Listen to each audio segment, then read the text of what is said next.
Well, this month goes without saying almost, but the wettest first 7 days of July in Austin area history. For the first week of the month, we picked up more than 5 inches of rain. That is the wettest it's ever been for the first 7 days of the month of July in Austin area history.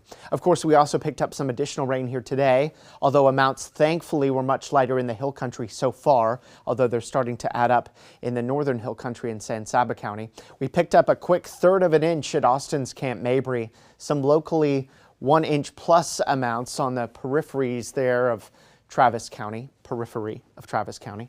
And then those amounts picked up another 1/4 inch or so in some spots in our eastern counties, although a bit more than that in southern sections of Bastrop County.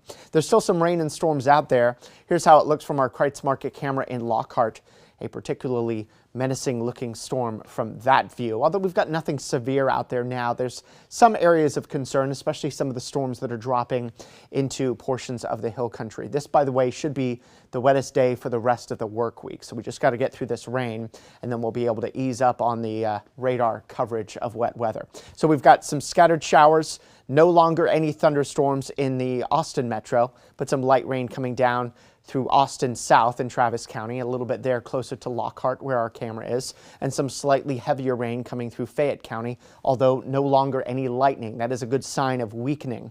So we'll be focusing a lot of our attention over at least the next hour over the storms slowly working their way south through the hill country, focused on San Saba County and a portion of western Lampasas County. This would be producing some 1 to 2 inch per hour rainfall rates, but at least the storms are moving.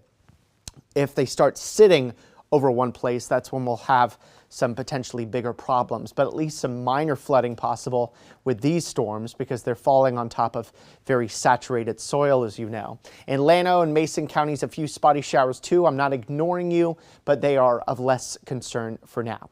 We'll still expect at least some scattered downpours and storms in spots, not necessarily the spots you're seeing here, but the rainfall coverage about 30 to 50% of us seeing rain here through the early evening. And then those rain chances really dropping off in a hurry after 7 p.m. so that by 10 o'clock tonight, rain chances down to about 10%. And then we're dry the rest of the night. Much more sunshine here tomorrow. Should be a mainly dry day. We're going to carry a very low 10% rain chance, mostly for our eastern counties.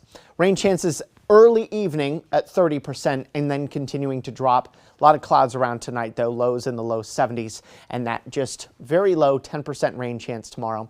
More sunshine, more heat, and a high of 96. It's going to make for a very humid day here tomorrow too.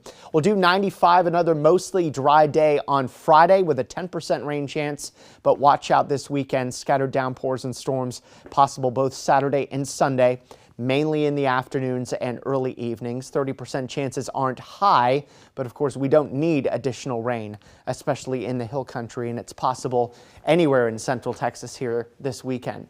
A drier pattern looks more likely as we head through next week. Rain chances down to 20% Monday, 10% Tuesday, and right now by Wednesday we don't have any rain chances as temperatures start to inch up closer to triple digits.